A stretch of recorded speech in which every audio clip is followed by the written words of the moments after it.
मिलितं येन तस्मै श्रीगुरवे नमः। नमोऽयं विष्णुपादाय गौरपृष्ठाय भूतले श्रीमते भक्तिकुमुद सन्तगोस्वामिति नामिने। नमोऽयं विष्णुपादाय कृष्णपृष्ठाय भूतले श्रीमते भक्ति सिद्धांत सरस्वती नामिने। वाञ्छा कल्पतरुभ्यश्च कृपा सिन्धुभ्येव च पतितानां पावनेभ्यो वैष्णवेभ्यो नमो नमः। आनन्दलीलामय विग्रहाय हेमावदिव्य छवि सुन्दराय तस्मै महाप्रेम रसप्रदाय चैतन्य चंद्राय नमो नमस्ते। हे कृष्ण करुणा सिंधु दीनबंधु जगतपते गोपेश गोपिका कांत राधा कांत नमस्तुते। तप्त कंचन गौरांगी राधे वृंदावनेश्वरी वृषभानुसुते देवी प्रणमामि हरिप्रिये। नित्यानन्दं नमस्तुभ्यं प्रेमानंद प्रदायिने कलौ कल्मषनाशाय श्रीजन्मवापतये नमः।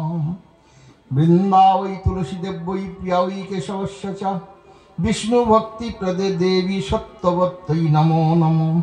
श्रीकृष्ण चैतन्य प्रभु नित्यानंद श्री अद्वैत गदाधर शिवासादि श्री गौरभक्तवृन्द।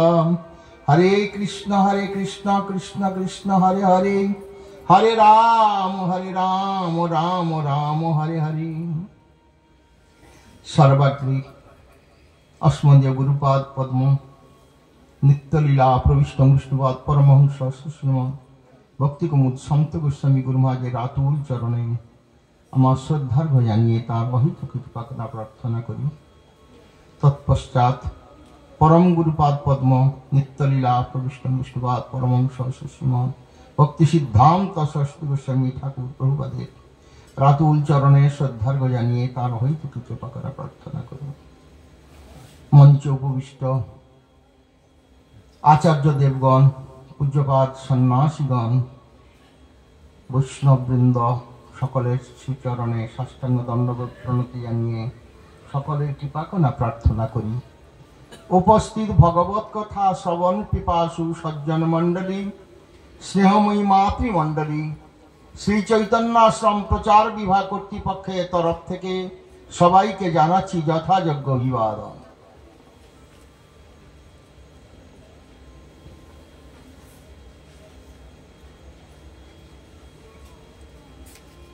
আমরা এতক্ষণ আজকের যে বিষয়বস্তু নির্ধারিত হয়েছে খুবই কঠিন, কিন্তু যদি যারা ভক্ত যারা ভজন করছেন এতটুকু যারা এই পথে প্রবেশ করবার চেষ্টা করেছেন মাত্র তারা ঠিকই বুঝতে পেরেছেন তাদের ঘুম আসবে না। যারা তা বুঝতে পারেননি যারা তাদের ঘুম আসবে, সত্যি কথা। এই কথা সকলের মেধায় ঢুকবে না।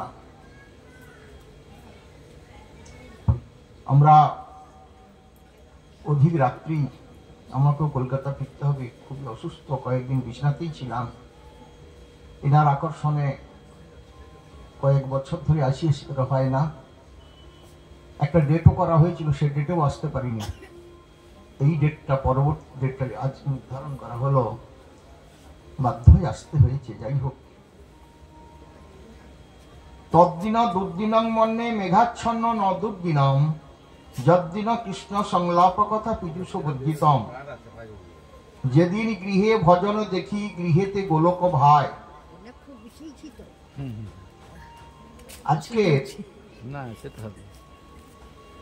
আমাদের সনাতন প্রভুর গৃহে তার বাবা অসুস্থ, তাকেও দর্শন করলাম এবং আজকে তিনি যে এত বড় একটি সভা অনুষ্ঠিত করেছেন, এতজন মহারাজকে আনতে পেরেছেন তার এই গৃহে, এত বিরাট ব্যাপার। তার গৃহ ধন্য, দেশবাসী ধন্য, তিনিও ধন্য, তার পিতামাতা ধন্য। সেই জন্য বললেন কুলং পবিত্রং জননী কৃতার্থ। আমরা এই শ্লোকটা তো অনেক আলোচনা করেছি, শুনেছি। আজকে সনাতন প্রভু তার ভজনের দ্বারা, তার গুরু কৃপায় তিনি অবশ্যই ধন্য, তার পিতামাতাকে ধন্য করেছেন। কুলং পবিত্রং, কুলকে পবিত্র করেছেন। জননী কৃতার্থা, জননীকে কৃতার্থ করেছেন। এবং যে বংশে জন্মগ্রহণ করেছেন, আবির্ভূত হয়েছেন, যে প্রতিবেশী এখানে তারা রয়েছেন, তাদের যে আত্মীয় স্বজন, এলাকাবাসী, সেই ভূমি ধন্য, এই বিষয়ে কোনো সন্দেহ নাই। তিনি আজ বৃন্দাবনের এক সুপণ্ডিত, সুবক্তা, গুরু কৃপা বলে তার এই যে এত বড় আজ তিনি উন্নত শিখরে পৌঁছে গেছেন, সবই তার গুরু কৃপা বলে, গুরু গৌরাঙ্গের আশীর্বাদে। আরো তিনি অনেক উন্নত স্তরে পৌঁছান, তার আরো ভজন বল বৃদ্ধি হোক। গুরু গৌরাঙ্গের শ্রীপাদ পদ্মে আমি তার সর্বাঙ্গীন, এলাকাবাসীর, তার পিতামাতার, তার আত্মীয় স্বজনের সকলের কল্যাণ কামনা করি এবং তার সুস্থ শরীরে তিনি ভজন করুন, এইটাই প্রার্থনা করি ভগবত চরণে। যেদিন গৃহে ভজন দেখি, গৃহেতে গোলক ভাই, ঠাকুর ভক্তি বিনোদ বললেন। আজকের যে এখানে ভজনের কথা সব আলোচিত হচ্ছে, কালকে আর হবে না। এত লোক এসেছেন এখানে ঠান্ডা রাতে, কি লোভে? কাম কৃষ্ণ কর্মার্পণে, ক্রোধ ভক্ত দেশী জনে, লোভ সাধু সঙ্গে হরিকথা। এই বাণীকে সার্থক করবার জন্য আপনারা নিশ্চয়ই সমস্ত অবগত আছেন। বহু লোকের গলায় মালা, অনেকের তিলক, বেশিরভাগই দেখছি সবই কোনো না কোনো আমার গুরু ভাই হোক, আমার গুরুবর্গ হোক, সকলেই কারণ না কারোর আশ্রিত আপনারা সেবক, এই বিষয়ে সন্দেহ নাই, সকলেই ধন্য হয়েছেন। যাই হোক, রাত্রি অধিক। আরো বললেন নাহং তিষ্ঠামি বৈকুণ্ঠে যোগী নাম হৃদয়ে নচ মদভক্তা যত্র গায়ন্তে তত্র তিষ্ঠামি নারদ। তাহলে আজকের এই কথাটার কি পরিপূর্ণতা লাভ হয়নি? নিশ্চয়ই লাভ হয়েছে। আমি বৈকুণ্ঠে থাকি না,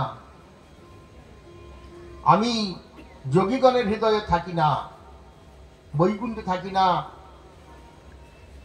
মদ ভক্তা, ভক্ত ভক্তও ভক্তা, আমার ভক্তগণ যেখানে আমার গুণকীর্তন করে থাকেন, আমি সেখানেই বিরাজমান।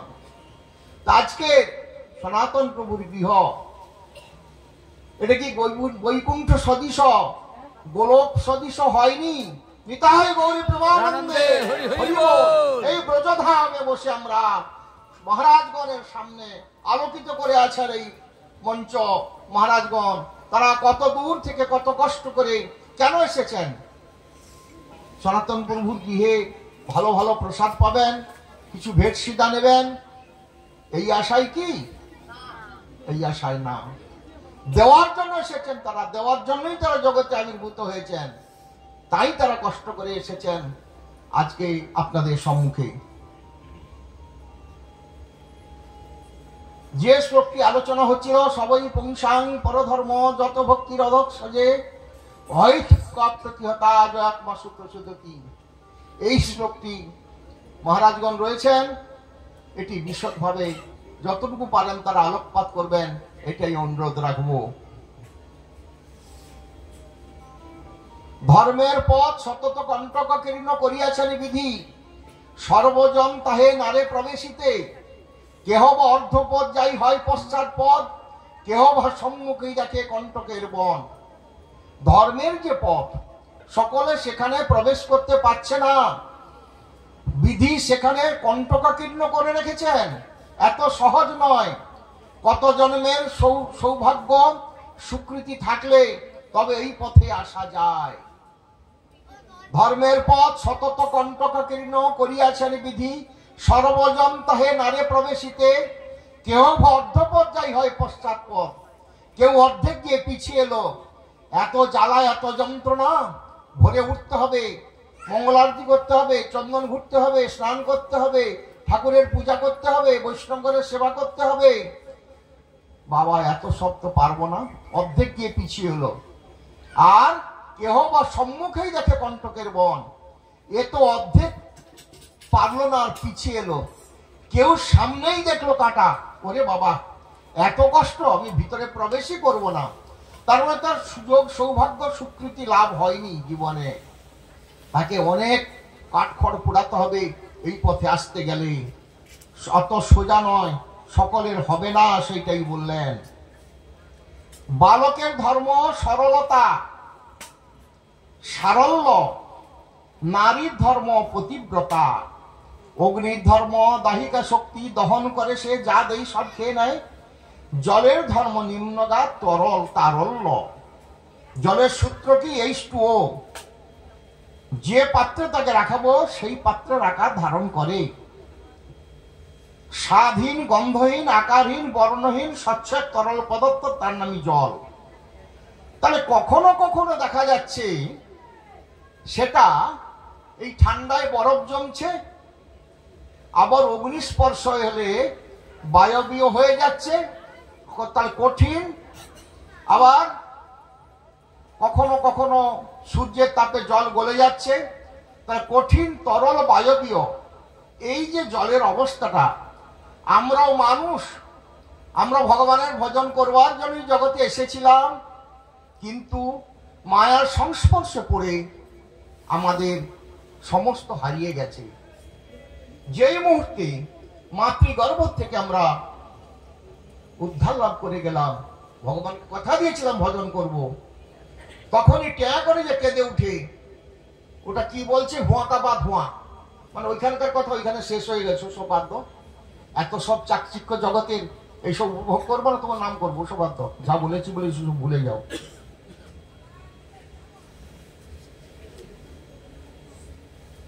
তাহলে মানুষের যে একটা ধর্ম আছে, জীবের যে একটা ধর্ম আছে, জীব নিত্য কৃষ্ণদাস তাহা ভুলি গেল, এই দোষে মায়া তারি গলায় বাঁধিল। তাহলে জীবের যে ধর্ম, আত্মধর্ম, কেন এসেছি, কে তুমি কোথায় ছিলে, কেন বা হেথায় এলে, আবার কোথায় যাবে, জীবন বিগত হলে, লাইফ আফটার ডেথ, মানুষ মরিয়া কোথায় যায়। এগুলো সমস্ত চিন্তার বিষয়, অল্প সময়ের কথা নয়, এগুলো অনুধাবনের বিষয়। আর অন্তরে চিন্তা করে সেগুলোকে প্রতিস্থাপন করতে হবে। কেন যে এসেছিলাম, কি জন্য এসেছিলাম, খুব গভীর চিন্তা করতে হবে। কোথায় যাব, সময় কেন নষ্ট করছি,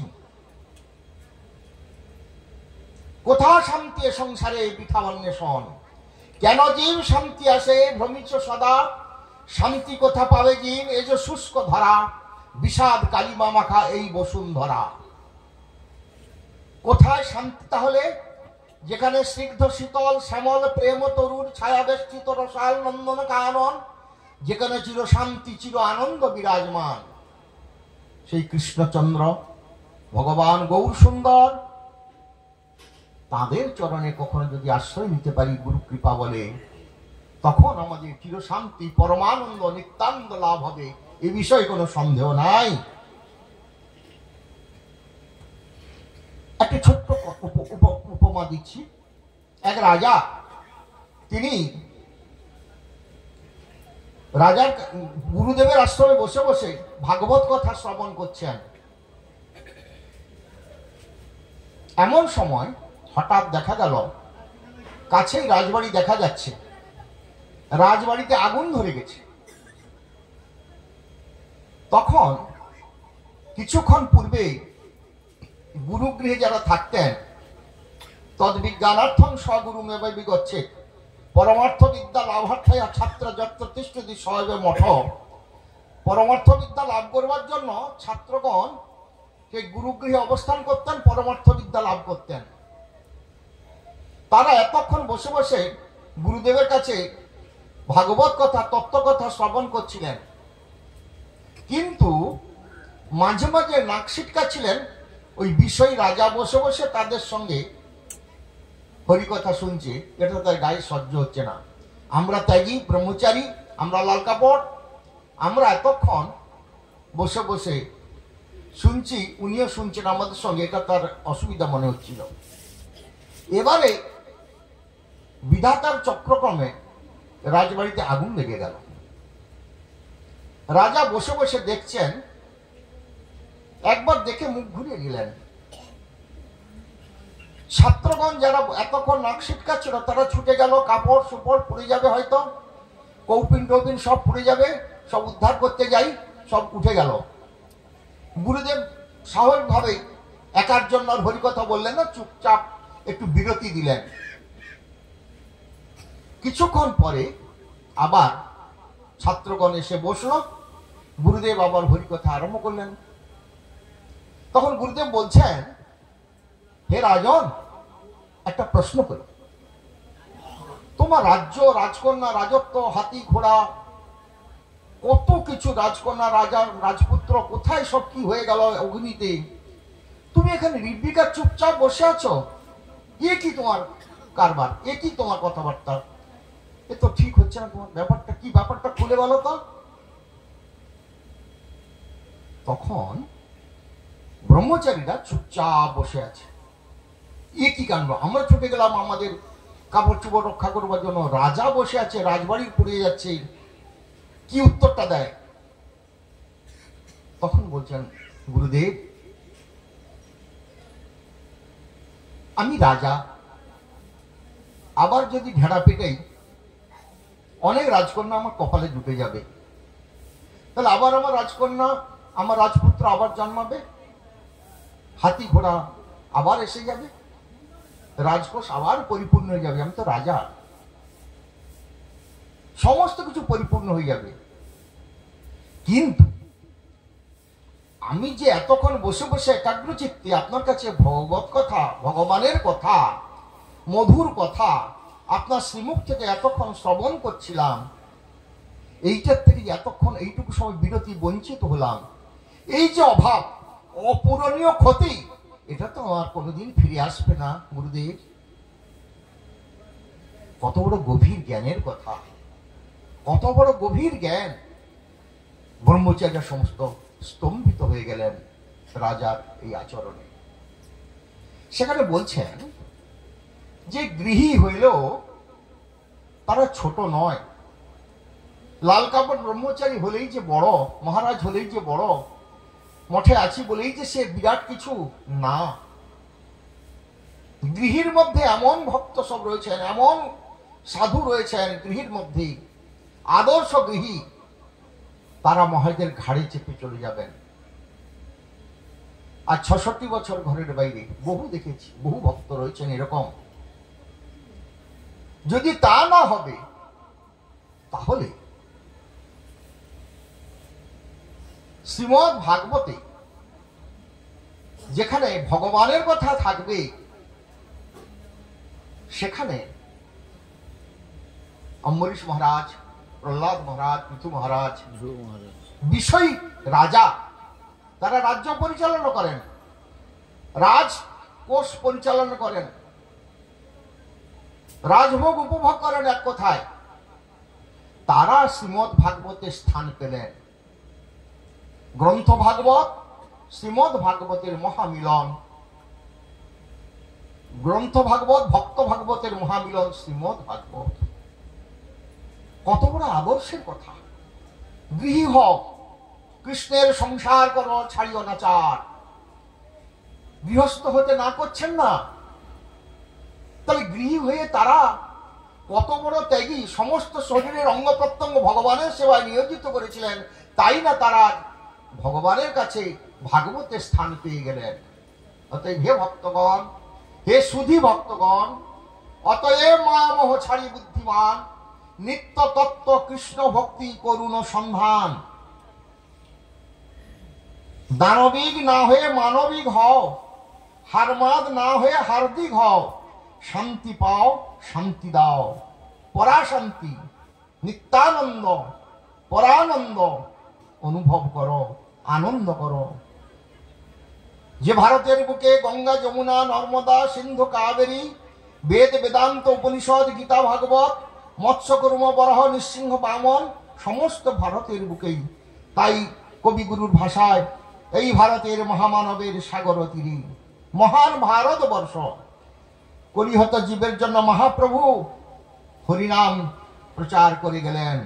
কদিন বাদে দোল উৎসব, সেই মহাপ্রভুর কথা প্রচারিত হচ্ছে দেশ বিদেশে, সারা পৃথিবীতে। পৃথিবীতে আছে যত নগরাদি গ্রাম, সর্বত্র প্রচার হইবে মোর নাম। কদিন বাদে মহাপ্রভুর আবির্ভাব, দোল উৎসব। লক্ষ লক্ষ কোটি কোটি মানুষ মায়াপুরে দোল উৎসবে সমবেত হবেন। সাধুগুরু মুখে হরিকথা শ্রবণ করবেন, ধাম মাহাত্ম্য শ্রবণ করবেন, আর ধাম পরিক্রমা করবেন, ধুলায় গড়াগড়ি দেবেন। কি মাহাত্ম্য! মহাপ্রভু সেখানে আবির্ভূত হয়েছিলেন। যোগপীঠ, চৈতন্য মঠ, প্রভুপাদ ভক্তি সিদ্ধান্ত সরস্বতী ঠাকুর, যিনি গৌড়ীয় মঠ রচনা করেছিলেন, আজকে তা 150 বছর পূর্তি উৎসব। ভারতে বহির্ভারতে দিকে দিকে লক্ষ লক্ষ মানুষকে নিয়ে চলছে এরকম প্রভুপাদের সেই 150 বছর পূর্তি উৎসব। আর তারই সুযোগ্য আমার গুরুপাদ পদ্ম, সুযোগ্য কর্ণধার, তিনি দীর্ঘ 98 বছর সমাজ জগতে থেকে লীলা করে ভারত বহির্ভারতে প্রচার করে গৌরবাণী 2012 সালে নিত্যলীলায় প্রবেশ করেছেন। বেহালা, খড়গপুর, কেশিয়াড়ি, পুরীধাম, চতুর্নাং স্থাপকায় ওই 4টি মঠ স্থাপন করে গেছেন। পরমার্থ বিদ্যা লাভের জন্য শুদ্ধ ভক্তি প্রচার কেন্দ্র স্থাপন করে আমাদের মতো অভাগাদের রেখে তিনি নিত্যলীলায় প্রবেশ করেছেন। আশীর্বাদ করুন সকলে, যাতে আমরা তাদের সেই আদর্শ, প্রভুপাদের আদর্শ, গৌড়ীয় মঠের আদর্শ, গুরুবর্গের আদর্শ, গুরুদেবের আদর্শ মস্তকে ধারণ করে নিজের জীবনে প্রতিফলিত করে জগৎবাসীর কাছে প্রচার করে যেতে পারি জীবনের শেষ দিন পর্যন্ত। সেইটাই আপনাদের কাছে প্রার্থনা ভিক্ষা করে আর আমার বক্তব্যের ভুল ত্রুটি মার্জনা চেয়ে আমি এখানেই আমার বক্তব্য শেষ করছি। পতিতানাং পাবনেভ্যো বৈষ্ণবেভ্যো নমো নমো। অধিক রাত্রি অন্যান্য সবাই বক্তাগণ বলবেন এবারে।